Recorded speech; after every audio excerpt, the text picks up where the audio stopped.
La Constitución al final, como me suena todo, me es más Sí, rápido, me bueno, hago muy, vas muy empollando y simplifican tal. mis cosas y ya está. Pero esto...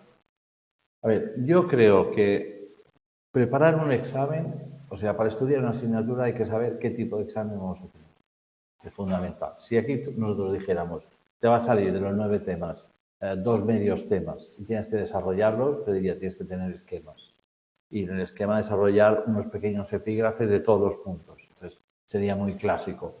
El problema de esta asignatura es que es tipo test con 2 preguntas. Entonces, hay que pensar que es un examen tipo test. Y para estudiar un examen tipo test, no basta con tener un conocimiento general de la materia. Porque puedes tener un buen conocimiento general, tú puedes explicar muy bien esta asignatura y suspender fácilmente el examen. ¿Por qué? Porque cada pregunta equivale a una frase del libro. Entonces, más vale saber el 60% del libro muy bien que el 100% del libro bastante bien, porque te garantiza un suspenso. Entonces, ¿cómo hay que hacer para saber el 60% o el 90% o el 100%? Bien, pues estudiar por frases. Es la única manera. Es quitar toda la paja de cada texto y empezar, pues no sé, aquí tengo el libro delante. Lo que podría ser una pregunta. Mira, aquí nosotros lo dejamos aquí, la semana pasada, a la otra. Y empezó a hablar de Edward Lee Thorndike, que es un autor. Bueno, evidentemente tú tienes que tener claro el nombre de este señor y en qué siglo empezó, siglo XIX y siglo XX. ¿Qué hizo él como importante? Y por él hablando. Leyes básicas del condicionamiento operante. Es muy poquito, pero esto te desarrolla la frase completa. Porque una pregunta podría ser, Edward Lee Thorndike desarrolló A, el condicionamiento operante, B, el condicionamiento clásico. Entonces tienes que saber esta frase concreta. No basta que sepas, no, era un psicólogo, el tío trabajaba con gatos y tal, porque no te garantiza todo. Entonces hay que quitar todo lo que no sirva de aquí y seguir. Aunque fue Skinner posteriormente quien reguló y normalizó el paradigma operante. Todo esto no me interesa. Investigando con animales. Punto. Animales. Descubrió que la conexión entre el estímulo y una respuesta se establecía en función de la consecuencia placentera o displacentera posterior. Es decir, tienes que tener muy claro que este señor cogió unos gatos, los metió en una jaula y los deprivó de comer. Los dio de comer. Y en la jaula había una palanca que el gato, si la apretaba, salía. Pero el gato encima veía la comida fuera.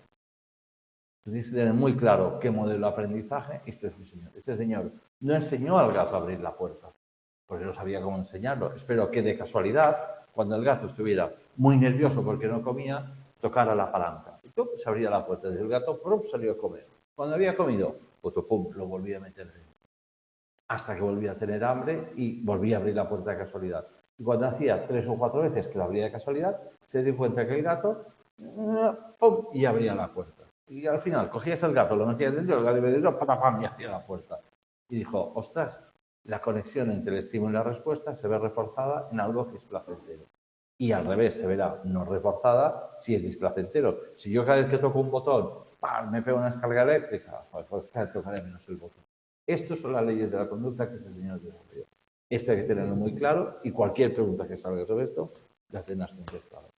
Pero claro, esto supone machacar página por página. Pim, pam, pim, pam, pim, pam. No es saber más o menos que hablaba de gatos, porque si no... Esta asignatura es toda la carrera de psicología está contenida en esta asignatura. Todo lo que es la psicología general, son de 5 años, 3 es esto. Cada tema es una asignatura. Claro, es que hay mucho lo que entra en cada tema. Aquí toda la historia de la psicología, toda la historia del conductismo, entonces hay que machacarla. No es difícil. ¿Por qué? Porque cuando ves las preguntas, hombre, no están pensadas para matar a la gente, pero hay que saber de ello. Entonces, esto que yo decía, investigando con él descubrió, buenas tardes a todos, que se fortalecía o se debilitaba y la idea central del condicionamiento operante, ¿qué es el condicionamiento operante? El aprendizaje de conexión entre un estímulo y una respuesta que se basa en la palabra operante. ¿Qué quiere decir operante? Que tú operas sobre el medio. No es el medio el que opera sobre ti. El medio te pone a tu disposición una manzana y tú, la manzana no viene sola. Tienes que hacer algo. Tú operas sobre el medio. En realidad, el medio es el que está controlando mi conducta, por si no me ponen la manzana, yo no me muevo. Si yo no tengo hambre, no moveré la palanca, pero yo opero sobre mi realidad. Cuando nosotros aprendemos, condicionamos a alguien, le estamos enseñando que va a tener que hacer algo para obtener algo. Un pirulo es un condicionamiento operante. Tú ves un condicionamiento y piensas, yo voy a tener que hacer algo. Porque sabes que si no haces nada, sucede algo negativo. Entonces te enseña que tienes que hacer una conducta. Entonces el Señor estableció esa ley. Esta ley la denominó la ley del efecto. Ahí no conoce el nombre. Demostró que para que se produzca el aprendizaje no era suficiente con la sucesión de estímulos y respuestas. Era necesario además el refuerzo. ¿Por qué? Porque cuando nosotros decimos que algo se ha aprendido en psicología, no cuando lo hago bien una vez, sino cuando cada vez que lo hago bien. Entonces el Señor dijo, claro, es que cuanto más veces le doy al gato, más rápido lo aprende. Entonces lo eliminó la ley del efecto. Aunque el concepto de esfuerzo, de refuerzo y sus tipos serán de forma posterior, luego los psicólogos fueron añadiendo conceptos, aquí se ve lo de los perros de Pavlov. El refuerzo hace referencia a que cualquier circunstancia que aumente o disminuya la probabilidad de que se repita una conducta, lo vamos a denominar refuerzo. Si nosotros la comida que le ponemos al gato es la que le gusta, eso actuará como un refuerzo. Si nosotros damos un premio a una persona, un incentivo en el trabajo, si vende más, eso es un refuerzo. Que ahora aumentará la conducta de ventas. Luego tendrás el sueldo, que sería la consecuencia directa de la conducta. Pero el incremento, un premio, sería un refuerzo.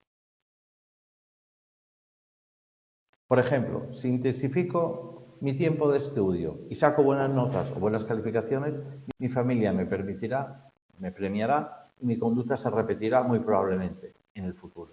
Si por el contrario mi conducta propicia una sensación de malestar, como podría ocurrir si hago una comida con exceso de contenido graso, lo más probable es que mi hábito de ingerir 53. 53. No está aquí, ostras. Perdona. Yo digo, ¿cómo no lo ves ahí?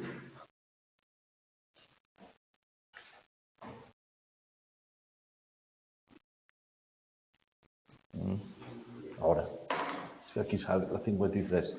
Si nosotros, perdóname, no me había dado cuenta.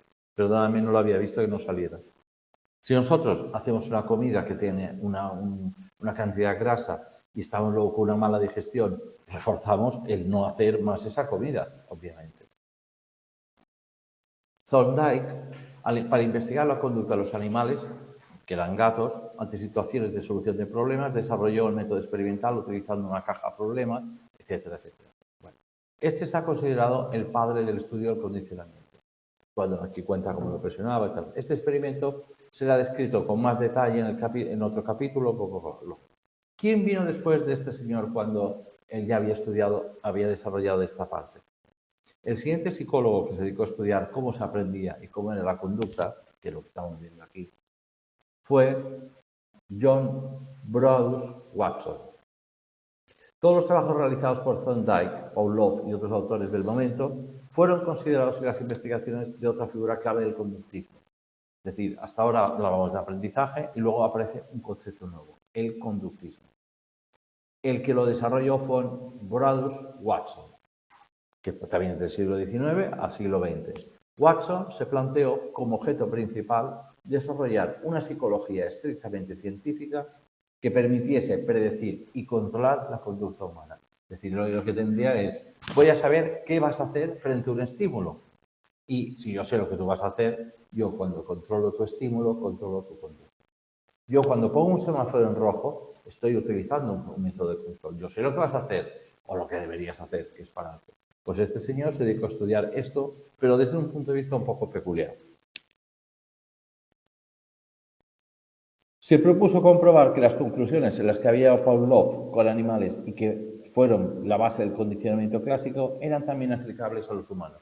Es verdad que Pavlov solo trabajaba con animales y Watson tuvo el detalle de ir a un orfelinato y como propugnaba un ambientalismo radicalizado que dejó constancia en sus más conocidas y controvertidas experimentos, Watson Rainer, 1920, con un bebé de 8 meses, al que él llamó Albert. En este experimento, que duró casi un año, los autores mostraron empíricamente la eficacia del aprendizaje mediante condicionamiento clásico.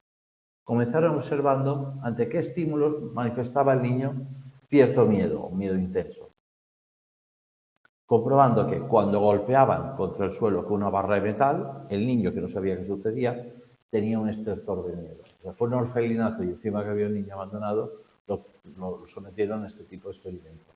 Imagínate, hoy en día, lo que pasaría si hiciese experimentos. Ya, vamos, saldríamos por el periódico, saldríamos por otro lado exactamente. Entonces, le enseñaban, le daban el golpe y luego le hacían tocar la piel de un conejo, algo suave. Entonces, llegó un momento que, obviamente por condicionamiento, cuando el niño tocaba aquello que era suave, ya tenía la descarga de miedo como si hubiera oído el sonido.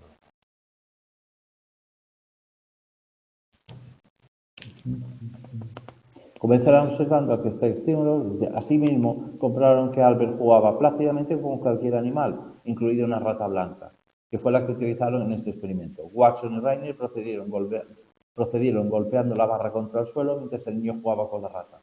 Comprobaron que tras repetidas en 7 ocasiones esta situación, su respuesta había cambiado. Albert había comenzado a manifestar síntomas de intenso miedo ante la presencia de la rata. Habían logrado desarrollar en el niño un claro rechazo al animal. Pero esto no les pareció suficiente y repitieron el procedimiento con otros estímulos diferentes. Conejos, perros, hasta con un abrigo de piel, que por la semejanza con la rata, por el pelo, acabaron convirtiéndose en estímulos condicionados. Albert había desarrollado un trastorno fóbico generalizado, pasando de ser un bebé tranquilo a convertirse en un niño con miedos permanentes a casi todo. Hubiera sido necesario y posible un condicionamiento posterior para eliminar los miedos adquiridos, pero esto nunca se hizo. Un detalle del experimento. De este desafortunado experimento surgió al menos algo positivo. Demostró que la conducta humana no solo es previsible, sino también transformable, y dio además un impulso a la investigación experimental del aprendizaje humano, al estudio de la erradicación de fobias y al tratamiento de la ansiedad, entre otros. Es verdad que el estudio sirvió para ver que se podía condicionar la conducta humana, pero se trató de un experimento de una crueldad absoluta e innecesaria. Y la verdad es que se dice el experimento que el niño murió muy joven, si no mal recuerdo se suicidó. Es decir, toda su vida quedó totalmente alterada y cambiada por la sensación de miedo que había percibido. Quiere decir, aquí habla de 7 experimentos, o sea, 7 ejemplos de condicionamiento. No lo hicieron cientos de veces. Pensad que un niño a veces en varios experimentos, varios sucesos traumáticos, lo que le puede quedar condicionado el cerebro por un hecho como una serie de accidentes o gritos o oír muchos gritos en casa, pues esa pequeña sucesión en el tiempo puede generar un estrés postraumático en el menor. Bueno, las aportaciones que hizo Watson al conductismo se han centrado fundamentalmente en sus experimentos de condicionamiento clásico, demostrando que la maleabilidad de los seres humanos, es decir, nosotros somos muy manipulables desde fuera, da miedo lo que somos manipulables. Decía, dadme una docena de niños sanos y un mundo apropiado para criarlos y garantizaremos convertir a cualquiera de ellos, tomados al azar, en médico, abogado, artista o médico. Él creía absolutamente que podíamos condicionar todas las conductas.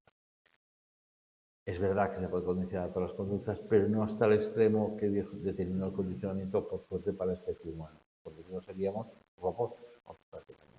Él obvió una variable que la veremos luego, que es la que sucede entre el estímulo y la respuesta. En medio nosotros los humanos ponemos los sentimientos, y es lo que hace que la misma circunstancia, dos personas la vivan de una forma diferente, porque tengamos un pasado emocional diferente.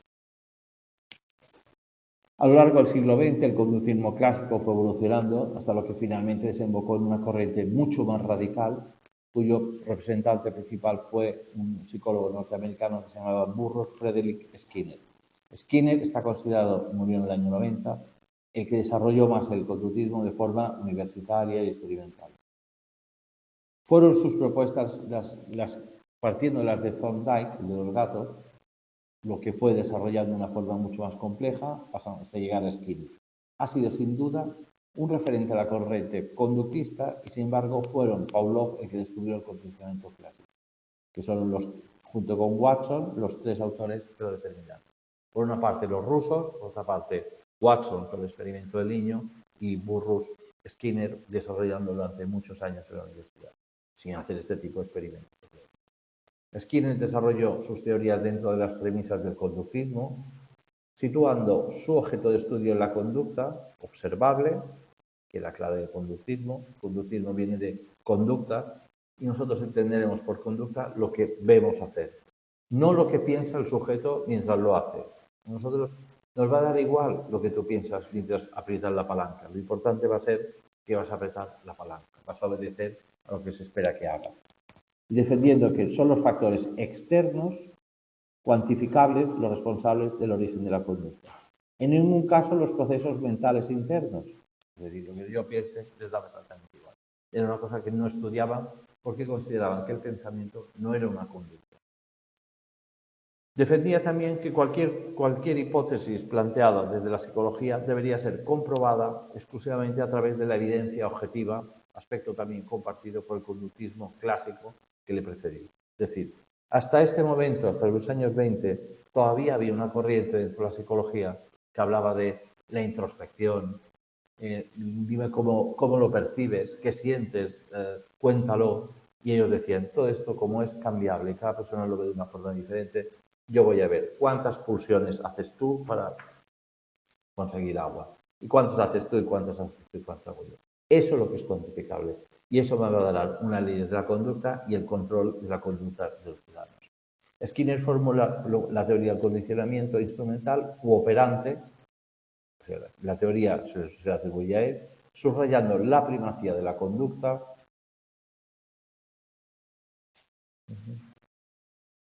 Miradlo aquí, el aspecto de mí. Operante con respecto a la respondiente del condicionamiento clásico. Bueno,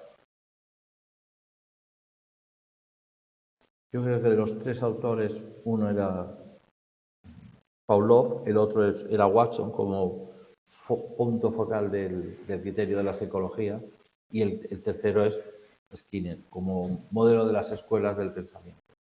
Aquí, bueno, habla de la caja de Skinner, no podría leer mucho para que no nos castigue.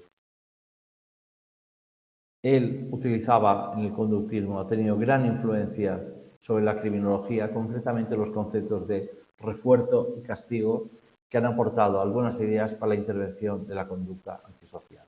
Es decir, pensar que el modelo penal que tenemos nosotros es en gran medida, o sea, surge como un ejemplo del conductismo, por supuesto, se basa en el castigo. Tú haces esto, yo te castigo. Yo entiendo que el castigo sea tan fuerte que el refuerzo negativo que ejerza sea de inhibir una conducta. O así no te atreverás a hacerlo porque sabes lo que te va a suceder. Ese modelo conductista huía de lo que sentía el preso o de los motivos, la motivación que había podido tener una persona con un comportamiento antisocial. Ellos actuaban mediante refuerzo negativo y mediante castigo. Si tú haces esto y yo te quito algo positivo, por ejemplo, si yo te hago hacer una analítica de drogas y te da que has consumido cuando tenías un permiso, yo te retiraré los permisos. Si tú te portas mal, ya te los quito antes de disfrutarlo. Ya es un poco cómo estaban funcionando. Pero es verdad que en el siglo XX se incorpora, después del conductismo, toda una corriente cognitivista que estudia cómo pensamos, cómo razonamos y cómo sentimos. Y es lo que se añade en las instituciones un poco a entender por qué una persona delinque y una persona no delinque. Porque hay personas que tienen conductas antisociales y porque hay conductas que no. Porque si nosotros no vamos a la base del por qué sucede, solo a base de castigo, bueno, habrá gente que es resistente al castigo. Habrá gente que incluso, y de hecho pasa en prisión, la frase que dicen a veces las personas que han cumplido una condena de yo ya he pagado, es un concepto muy conductista. Es como, yo ya he apretado la palanca 7 veces para poder salir. Entonces, yo ahora que la he apretado, tengo el derecho a volver a ser como era. Es decir, su conducta no ha cambiado. Es como poder hacer un contador. Yo ya he pagado por lo que he hecho. Y eso no es cambiar una conducta. Esto es asumir que no debo nada a la sociedad. Y es una frase que se dice mucho. Yo no debo nada ya a la justicia. ¿Por qué? Porque he cumplido. Esto no nos acerca a que no volvamos a delinquir, no, posiblemente yo creo que acerca a volver a delinquir.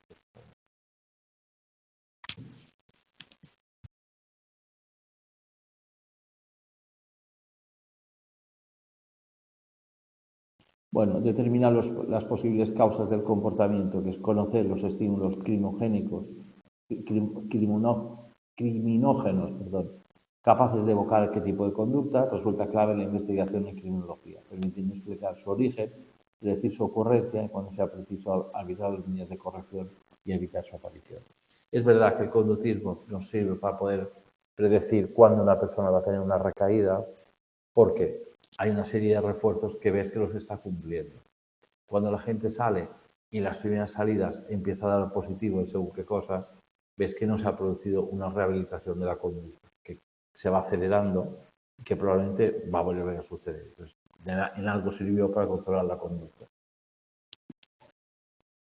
Desde el momento del nacimiento, todos los seres humanos vamos adquiriendo un repertorio de conductas dentro de nuestro entorno, es decir, es el entorno en que nos estimula para que hagamos según qué cosas, y lo que es cierto es que en nuestra vida unas conductas se van a ver reforzadas y unas se van a ver inhibidas por un refuerzo negativo. Si nosotros, cuando, por ejemplo, estudiando, tenemos la suerte de que cuando empezamos a estudiar tengamos asignaturas que nos gusten y que nos produzcan una satisfacción, o menos nos refuerza el seguir estudiando. Si nosotros cuando empezamos a estudiar nos ponen asignaturas que son un rollo, que encima son muy difíciles y que no me tal, pues hombre, actúa como un refuerzo negativo e inhibe la conducta. Es decir, ¿qué es lo que está haciendo que yo desarrolle una conducta u otra? Lo que yo siento, no lo que yo hago. Es decir, es más importante lo que sentimos las personas que lo que hacemos las personas. Y por tanto, el pensamiento al final se llega a incorporar al estudio de la psicología. Bueno, la siguiente escuela que nació después del conductismo, que yo la he buscado, es el cognitivismo y el conexionismo. Con el objeto de explicar el complejo funcionamiento de la actividad de la mente, porque para los conductistas la mente no existía. Daba exactamente igual, si tienes un programa y funcionando o no. Ellos lo que veían era la pata, la conducta que ellos veían. Poco después de la Segunda Guerra Mundial, se comenzó a incorporar una nueva perspectiva de mediación cognitiva inspirada en la tecnología informática. Es decir, la informática sirvió en la Segunda Guerra Mundial para analizar procesos lógicos de pensamiento y estructurar, especialmente desencriptar programas de comunicación. Partiendo de eso se empezó a codificar y a decodificar comunicación y al final ese mismo procedimiento de lámparas de control se llegó a utilizar en el pensamiento. Se dijo, bueno, vamos a intentar entender el pensamiento como un árbol lógico en el que se toman decisiones, sino, y vamos a intentar analizarlo desde el punto del conexionismo. Surgieron dos modelos distintos. El primero, la psicología cognitiva o simbólica, que estaba inspirado en la arquitectura y el funcionamiento de los ordenadores. Es decir, esto es un concepto clásico de examen. Los ordenadores intentaron imitar lo que es el cerebro humano. Nosotros en el cerebro humano sabemos que tenemos neuronas y las neuronas solo pueden sinaptar, que es salud, o no sinaptar. En realidad es un sí o un no. Y un ordenador funciona por bits, o sí o no. Entonces, a esta gente dijeron, bueno, pues el pensamiento humano lo podríamos representar una determinada arquitectura. Y nació la psicología cognitiva, que es conocer cómo funciona el pensamiento como si fuera un orden. Salud. Nació en la década de los 60 y se caracterizó por concebir el procesamiento de la información como un procesamiento de símbolos. Para mí una silla es una estructura de 4 patas. Y da igual, cualquier tipo de silla coincidirá con ese esquema. Lo que tengo que codificar en mi cabeza es el esquema silla y lo que me permite analizar todas las sillas del mundo. Después de la psicología cognitiva, la otra escuela que nació fue el conexionismo, que fue mucho más tarde, en 1986, abogando por un modelo inspirado en el funcionamiento del cerebro, es decir, recogía el procesamiento de la información, en el que salían las representaciones mentales, que no eran otra cosa que los patrones de activación, lo que yo he dicho, distribuidos de una determinada forma, y vamos a presentarlos simultáneamente junto con algunas de las tendencias que han propiciado su desarrollo. Vale. Esta es otra escuela RAL, ¿no? Teoría de la información, habla de la fuente de información, del mensaje. Aquí vemos el esquema clásico de este libro. Lo que sí tiene es que la parte gráfica es bastante aceptable. Ayuda a entender un poco las cosas y tal. Bueno, como esto lo tenéis ahí mal, vamos a ver, este era el tema.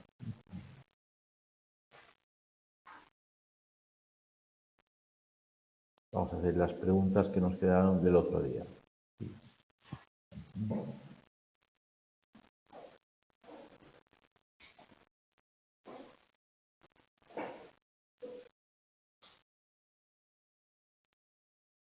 Bueno, el otro día estuvimos estudiando lo que era el pensamiento y el razonamiento, que es un tema de los más difíciles que existe en el campo de la psicología. ¿Por qué? Bueno, porque tenemos que trabajar sobre algo que no vemos y solo vemos el resultado de tal. Cuando dos personas resolvemos un problema, se supone que lo hemos resuelto de forma igual, pero la verdad es que es muy diferente cuando la gente explica cómo ha resuelto un problema, cuál es el camino que ha seguido. Las preguntas del tema 7 que hablaban de razonamiento,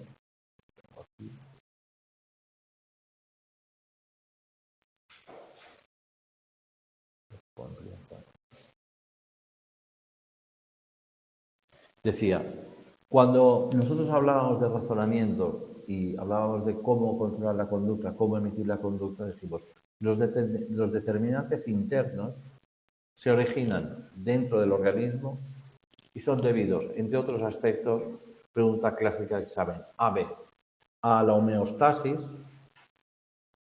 o los procesos cognitivos o al hedonismo y al crecimiento. Bueno, yo diré cada cosa lo que es. La homeostasis es un principio por el que todos los organismos tendemos al punto de salida, al punto de inicio, al punto de equilibrio. Cuando yo empiezo a gastar el agua en mi organismo, pues nace la sed para volver a tener el punto de equilibrio con el agua. Cuando yo hago ejercicio, me voy cansando hasta un punto en el que necesito descansar para volver al punto de origen. Y los procesos cognitivos serían, bueno, aquellos determinantes que nacen en mis deseos, mis necesidades, mis autosatisfacción, mis expectativas, etc. Y la otra respuesta sería al hedonismo. El hedonismo era una de las escuelas de filosofía de Grecia que postulaba, muy al uso de hoy en día, que la verdadera finalidad del hombre es el placer y el bienestar. Y los hombres, nuestra finalidad en la vida es el placer y el bienestar. Bueno, mucha gente aquí lo cree hoy en día. A mí lo pretenden, ¿no? Entonces, uno sería la homeostasis y los procesos cognitivos y otro al hedonismo y al crecimiento. Evidentemente la, porque la B es una sandez. Pregunta número 2. El tiempo que transcurre entre la presentación de un estímulo hasta que el sujeto emite una respuesta es tiempo de reacción. La tasa de respuesta sería el número de respuestas que daría en función de un tiempo. Por hora, pues he apretado la palanca 5 veces. En una hora he fumado 5 cigarrillos. En una semana he bebido 3 botellas de vino. El responsable del inicio y mantenimiento de la finalización de la conducta motivada es la activación o la dirección. La activación. La dirección de la conducta es una de las variables que intervienen en la conducta. El saber, una conducta tiene que tener dirección para ser considerada conducta. Yo puedo equivocarme en la dirección que yo pretendo, pero tiene que existir como postulado. Luego dice, hace referencia a la estimación subjetiva del sujeto sobre la probabilidad de lograr un resultado concreto a una meta mediante la realización de una conducta. Las expectativas. Las expectativas son lo que nosotros, por ejemplo, en el deporte, se enseña más a los jugadores, las expectativas. Porque si un entrenador genera una expectativa muy alta, genera frustración. Si tú vas a correr los 100 en 7 segundos, cuando tu media está en 8,5, seguro que no lo vas a conseguir. Y al final creerás que no eres capaz de conseguir los objetivos. Sin embargo, cuando se hace una expectativa correcta, tiene que estar muy cerca de tu capacidad de objetivo para que puedas mejorar. Cuando hacemos atribuciones referidas a otros o a un grupo ajeno a nosotros, la tendencia es importante.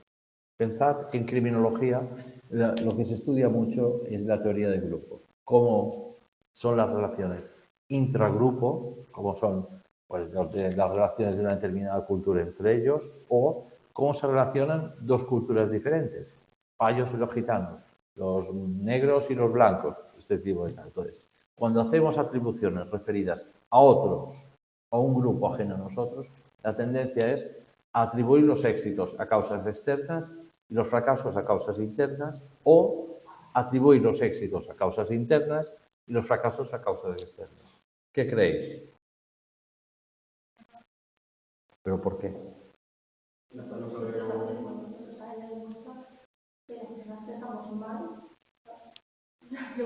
Sí, sí. No va mal, ¿eh? Es así. Es decir, nosotros, cuando a los otros les va bien, creemos que es suerte. Cuando nos va bien a nosotros, creemos que es capacidad. O sea, si tú sacas un 7 en el examen y yo saco un 7, pensaré, has tenido suerte tú. Yo no, me merezco sobradamente. ¿Por qué? Porque hablamos de otros y de grupos. Entonces, existe una cierta competencia. Si yo hiciera una atribución de, no, tú es que te lo mereces y yo no, yo he tenido suerte, sería una forma de infravalorarme, me haría daño cognitivamente. La apreciación que yo tendría de mí mismo sería peyorativa. Los humanos tenemos la tendencia a hacer lo contrario. Este ejemplo se ve muy bien, a mí no me gusta el fútbol, pero cuando los seguidores de un equipo pierden el equipo, siempre atribuyen las causas de haber perdido a causas externas. Siempre dicen, es que con el árbitro que nos ha tocado, hemos tenido mala suerte, nos han pitado dos faltas, eso era gol y no lo han pitado, etc. Siempre hay unas causas, pocas veces oye decir el de, hemos jugado mal, no hemos tenido competencia, hemos sido mal equipo, no habíamos entrenado. Se dice muy poco. Es el caso clásico de esto. Y cuando ganamos, cuando gana el equipo, nadie dice, joder, qué potra hemos tenido, tú no hemos marcado, no nos han pitado el gol en contra, esa ha sido potra. Y nos han pitado una falta que no era verdad que ha sido el gol. Esto no lo dice nadie, curiosamente. Y es así. ¿Cuál de las siguientes es un tipo de estrategia de regulación emocional centrada en la situación? A. Cambiar el significado del desencadenante emocional. Y B. Comunicar y compartir nuestros estímulos, nuestros sentimientos a otras personas. ¿Qué decimos cuando gana el equipo contrario? Ha tenido suerte. Cuando gana el nuestro, ¿qué decimos? No lo merecemos. Sí, sí. Cuando perdemos, ¿qué decimos? Nos han hecho un árbitro, nos ha hecho una jugada. Desmerecemos lo de la otra persona. Por supuesto, totalmente. Y han ganado ellos porque han tenido suerte. Sí, sí. Se han ayudado. A nosotros no nos han pitado 3 faltas y ellos sí. Eso es mentira. Eso, para una persona que no es ni de un equipo ni del otro, el balance que hace cuando ve el partido nunca es este. Claro. Es así. Sí, sí. La mayoría de personas, hay gente que a lo mejor no. Mucha gente es así. Mucha gente. Tú favoreces a los tuyos, no nos hemos equivocado, no nos han perjudicado. Porque si yo reconociera que en un examen tú sacas un 7 y yo un 7 y tú te lo mereces y yo no me estaría perjudicando. Yo he tenido suerte, pero tú no, tú te lo mereces. La gente es al revés, tú has sacado un 7 y yo un 5. Joder, qué suerte has tenido, tío. Y las personas en la UNED dicen mucho, no sé por qué, lo de he sacado una buena nota pero no había estudiado. Como si eso fuese un mérito. Y no se dan cuenta que la atribución que hacen es de suerte. No hay ningún mérito según esto. Yo si saco una buena nota siempre digo, no, estudiar como un chino. Eso faltaría. Mucho he tenido que estudiar para sacar una buena nota, porque entonces es un mérito. Es como decir, he disparado al aire y ha cazado un palomo. Pues no tiene ningún mérito. Entonces, los humanos, cuando no son responsables de lo que piensan, cometen ese error de cálculo. Una persona que conoce lo que es las emociones diría siempre, no, me lo he currado y a lo mejor me merecía más nota incluso, y no he tenido suerte, pero me merezco lo que tengo. ¿Cuál de las siguientes de tipo de estrategias de regulación emocional está centrada en la situación? ¿Cambiar el significado del desencadenante emocional o comunicar y compartir nuestros sentimientos con otras personas?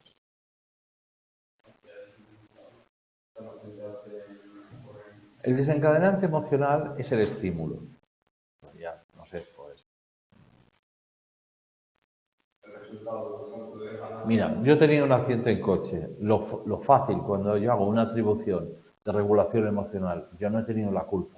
Yo no quiero sentirme mal porque estés mal con la castaña que nos hemos pegado.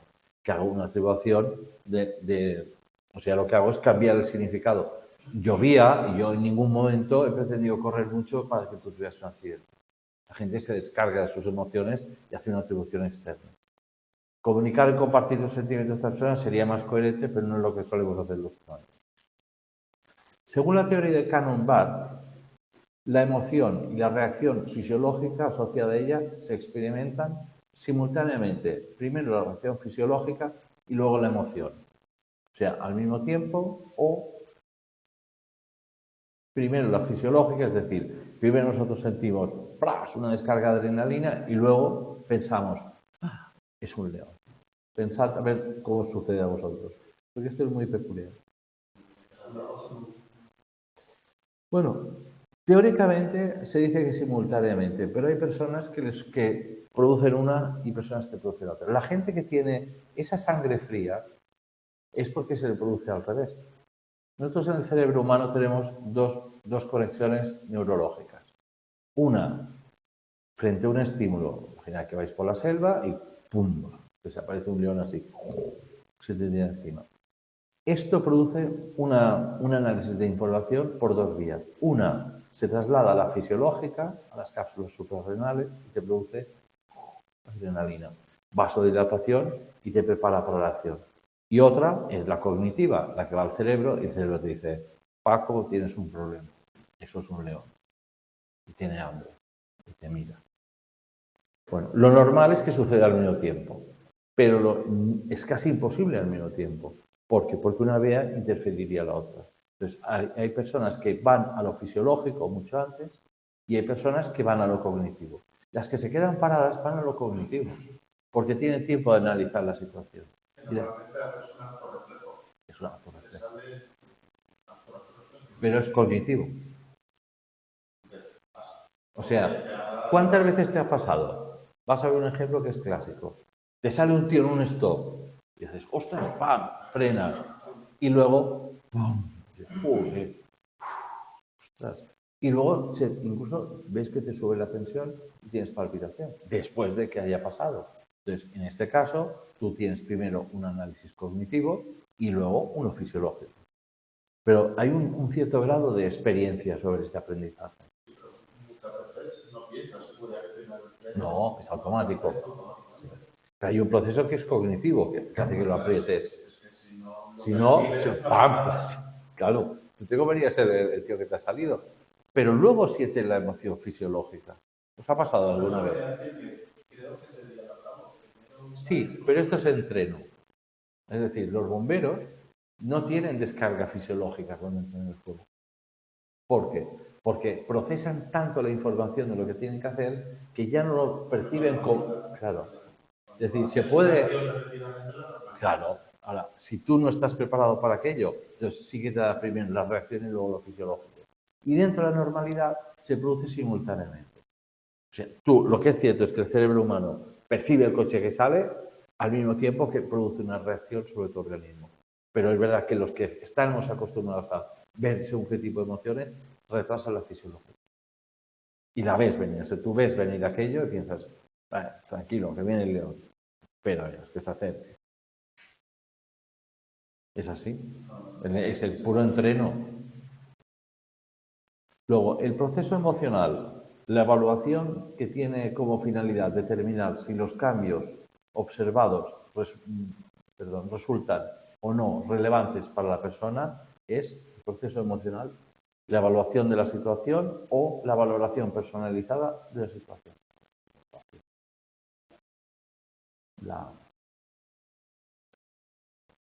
Por el A, ¿no?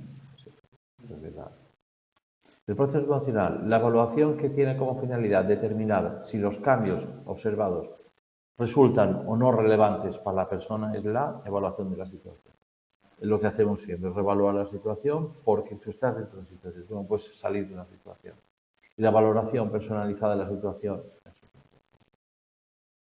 La ansiedad de una emoción A es primaria, B es secundaria.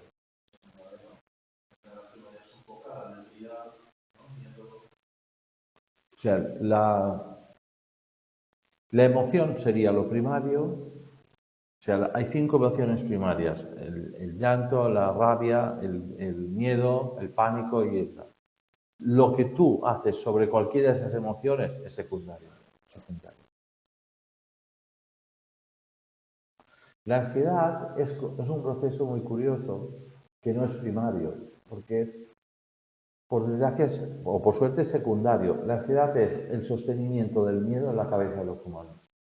Entonces, cuando tenemos mucho tiempo miedo, el miedo llega a ser como pronosticador de lo que va a suceder. Tú sabes cuándo vas a volver a tener miedo y eso es lo que genera ansiedad. O sea, la ansiedad, por definición, es un proceso psicológico anticipatorio. Tenemos ansiedad antes de un examen, no durante el examen. ¿Por qué? Porque tenemos miedo a suspender. Entonces, ese miedo repetido en la cabeza nos va aumentando la activación y llega un momento que tenemos ansiedad. Tengo que irme a examinar de coche, tengo una ansiedad. Pues no es cuando conduces ya tienes miedo a suspender. La ansiedad es preparatoria. En realidad, la ansiedad tiene una parte que es un aprendizaje evolutivo que nos salva de muchas cosas. La ansiedad es lo que te previene de lo que te puede suceder. Te activa. Entonces, que un tío viene hacia ti y piensas, o sea, me genera ansiedad que este tío, a mí me prepara, hace que aumente la tensión, suba las palpitaciones, haya contracción muscular. Pues si no te cogería en estado cero, tú no tendrías la activación mucho más tarde del peligro. El problema es que cuando la ansiedad desborda un determinado nivel, pues se convierte en patológico. ¿Cómo se denomina el tipo de sonrisa mediante la que la persona simula experimentar alegría cuando ese sentimiento no está teniendo lugar? Sonrisa enmascarada, B, sonrisa fingida. Si en el examen salen estas preguntas, o sea, no sé, sonrisa enmascarada.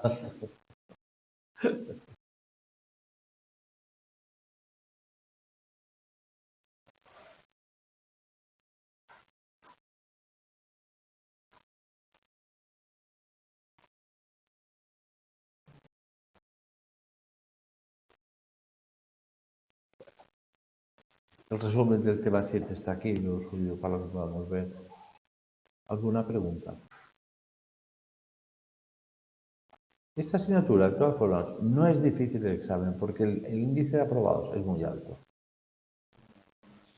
Veo que siempre hay temas más importantes Sí, que otros. Veo sí. que el tema 2 es muy importante Sí. en esta asignatura, ¿no? Es que el tema 2, cuando hace referencia a lo que es el pensamiento, la psicología, es la base de toda la historia del pensamiento. Y claro, hay que tenerlo muy bien, hay que tener muy claro cuáles son las escuelas, quiénes son los autores, qué leyes hizo cada uno y para qué sirvió. Porque sobre esto se ha construido todo. Como cuando estudias física, pues sabes lo que es la fuerza, la aceleración, la velocidad y la masa. Si no tienes esto o lo otro, pues al final no entiendes nada. Decimos, la motivación es un proceso psicológico dinámico y energizante que explica el inicio de una conducta, su mantenimiento, la duración, la intensidad con la que se mantiene y su finalización. Curiosamente, la motivación nosotros lo entendemos, así en plan Vox Populi, como un proceso que se basa en hacer algo. Yo estoy muy motivado para hacer algo. Pues la motivación también puede consistir en lo contrario. Yo puedo estar muy motivado para no hacer algo. Por ejemplo, yo puedo estar muy motivado para dejar de fumar. No siempre es una conducta propositiva. Aunque en nuestro cerebro, cuando hablas de motivación, parece que es hacer algo, también puede ser no hacer algo. Voy a comer menos. Claro. Sí. O incluso podría ser negativa. Estoy motivado para la venganza. Pero, o estoy motivado para no vengarme. La motivación es el deseo que tú tienes, ¿no? Es es algo que vulgarmente se conoce como deseo o ganas de, pero que en psicología es algo un poco más complejo. Es la predisposición. Porque, sí, o sea, técnicamente es la predisposición para desarrollar una conducta, se haga o no se haga la conducta, que es curioso. Yo cuando explico la motivación, porque yo doy la asignatura de motivación, siempre digo, cuando veis un partido de fútbol y veis que aquel jugador pone el balón, lo mueve, mira la portería, lo recoloca, yo al principio no entendía qué era lo que hacía, porque a mí me gusta el fútbol. Y luego lo entendí con la motivación. Él está preparándose para la ejecución de una conducta. Él está motivándose cómo va a lanzar el balón. Y luego le ejecuta la conducta. Pues la motivación es lo que tú haces prepararme con el balón. Mi motivación es, pues me matriculo, creo que lo tengo que hacer y luego al final estudiaré o no, pero la motivación la he tenido en la cabeza para hacerlo. Es un proceso psicológico que consiste en hacer o no hacer, no se lleva a cabo o se lleva a cabo, pero que es un principio básico de la psicología del cerebro humano. Este tema también es importante. Sí, realmente. Hombre, yo en la asignatura de motivación a todos los alumnos les hago hacer un trabajo que son 0,2 puntos para la nota, que consiste en contestar solo cuál es mi motivación para estudiar psicología. Y es un ejercicio que es muy curioso porque, claro, yo leo los de 250 alumnos cada año, su motivación. Y siempre les digo que este ejercicio es interesante para que aquellos que acaben la carrera lean cuál era su motivación cuando empezaron y cuál ha acabado siendo su motivación. Porque hay como diferentes estilos de motivación. Y yo lo veo como plasmado en el documento. Hay alumnos que dicen, mi motivación es investigar los trastornos mentales y tal. Bueno, está muy lejos tu motivación. Claro, claro, sí. Sí. O para descubrir la vacuna de no sé qué te dicen. Sí, hay de todo. Profesionalmente, quiero saber la conducta humana en qué consiste, tengo un hijo que tiene autismo y quiero ayudarle, hay de todo. Pero en general hay dos tipos de motivaciones, como dos grandes bolsas. Una, la que dice, sí, o sea, es, voy a encerrar a todos los malhechores del mundo. Dices, hombre, esto es difícil. Eso conlleva el fracaso. ¿Por qué? Porque es imposible salir. Y la otra motivación sería la que te dice, quiero aprobar esta asignatura. Esa es mucho más realista. ¿Por qué quiero aprobar esta asignatura? Porque me gustaría acabar la carrera. Entonces ves que la motivación tiene que ser paralela a la capacidad. Claro, claro. Fundamental. Es brutal, sí, sí. Te cambia la visión. Sí. ¿Qué emociones tiene? ¿Cómo las regula? ¿Cómo aprende? ¿Cómo piensa? ¿Cómo razona? No, y ahora sí. Pero empieza a coger gustito porque saben que vamos más allá de lo que piensas. Hombre, claro, claro. Es que ya dicen aquello de los psicólogos todos están locos. No, no es que estén locos. No, lo que pasa es que el análisis de la realidad que yo puedo hacer es diferente. Yo tengo un amigo que es un hiper mega cocinero. Claro, yo cuando cocino algo, él lo mira con una cara como de penita, porque debe pensar, ¿este tío qué hace? Una tortilla francesa, digo, un poquito de sal y se acabó. Pues es lo mismo un psicólogo. Yo de la conducta veo pues, motivación, aprendizaje, razonamiento, en fin, todo. Veo las conductas son patológicas, las que son trastornos, los que lo veo. A veces me dicen, no me psicoanalices. Digo, ¿qué hago? ¿Me quito un trozo el cerebro? Sin querer. Yo cuando estoy callado me dicen, ¿qué piensas? Pues, en una cena me dijeron, me he sentido tratada como una rata. Y yo decía, ¿pero por qué? Hombre, porque pones el palo a la distancia para ver si llego o no, o pones la mitad de agua. Y era verdad, yo no me daba cuenta, pero me dedicaba a mirar la conducta, cómo se produce. Esta asignatura es muy interesante para entender el ser humano como algo que nunca nos hemos planteado. Y nosotros tenemos la capacidad para entender por qué aprendes o por qué no aprendes, o por qué estás motivado o no estás motivado, o por qué eres agresivo o no eres agresivo. Cuando la gente se ríe de la psicología, no saben el error que cometen. Porque eso que están haciendo reírse de la psicología, para un psicólogo ya dice mucho. Es como cuando alguien te dice por teléfono, ¿te puedo decir una cosa? Y yo contesto, no, ya lo estás haciendo. A la otra persona ves que nunca se ha planteado que el decirme algo ya lo está haciendo. Pues la conducta humana, cuando tú la entiendes como algo que puede predecirse, entenderse y corregirse, te cambia la visión del ser humano. Porque piensas que, como dice aquí, todo es un aprendizaje. Todo. Tú naces en este mundo sin saber nada.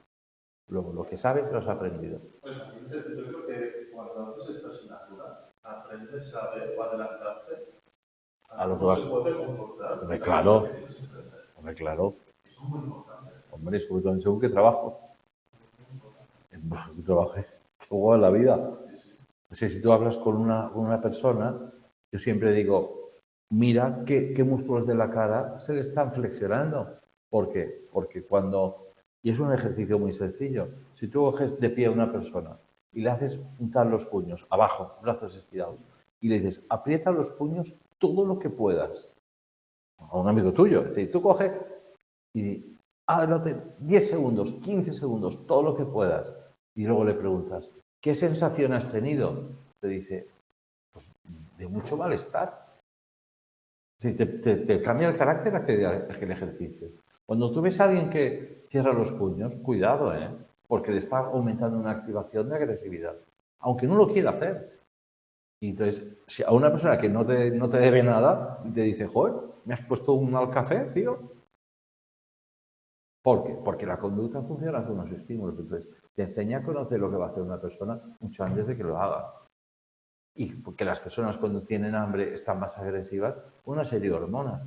Entonces, o de mal humor. Entonces, aprender todo esto enseña la conducta de los humanos. Bueno, ¿y la emoción? ¿Algo de preguntar? No, qué pena. Bueno, los determinantes de la motivación, es verdad que son dos, los internos y los externos. Los ideales son los internos. Cuando alguien tiene que adelgazar porque se lo dicen, es muy diferente que cuando alguien llega a la conclusión de que tiene que adelgazar para sentirse mejor. Y el resultado en el tiempo es muy diferente cómo se sostiene una motivación cuando se sostiene otra motivación. Cuando alguien decide estudiar porque le produce el placer el conocimiento, claro, que alguien que te diga estudia. Todos hemos tenido padres, estudia, pero no es lo mismo que tú decidas estudiar porque te guste lo que estás estudiando. Entonces,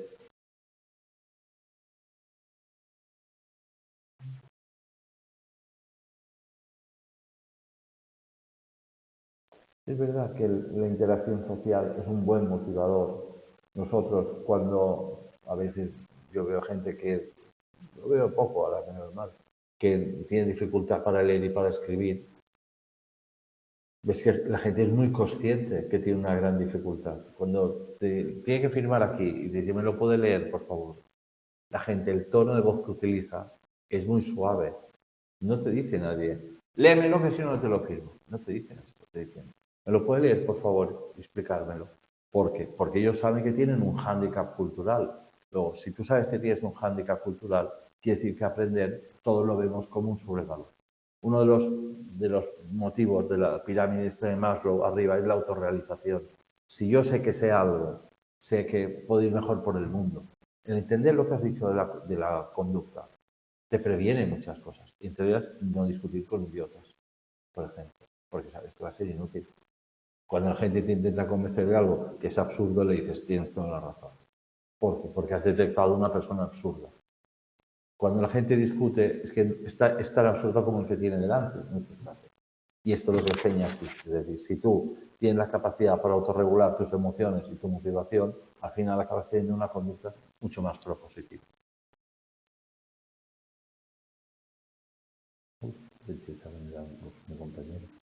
Bueno, os dejo aquí el tema de la motivación. Luego miraremos las prácticas que tenemos tiempo. Estudiar. Esta asignatura, sí, yo lo miraré todos los exámenes de años anteriores y los subiré. Pero vamos, yo los exámenes que he mirado se podía aprobar bien la asignatura. No es una asignatura que... Es verdad que es mucha materia y probablemente hay muchos conceptos que son nuevos, y los nombres son nuevos, pero enseguida se aprenden. Yo lo que encuentro es que esta asignatura, esto me lo dicen cada año los alumnos, que engancha mucho, que gusta mucho ese señor. Que enseña cosas que dices, hombre, pues me sirven para la vida real, que es en principio la clave del aprendizaje, aprender cosas que nos sirvan para algo. Bueno, en Sí. esta hora, aquí, el hecho de que explique Gracias. Bueno, buenas tardes. el estudiarlo en tu casa te puede gustar más o menos, ¿no? Sí, pero lo que aprendes engancha un cuento, ¿eh? Pero los ejemplos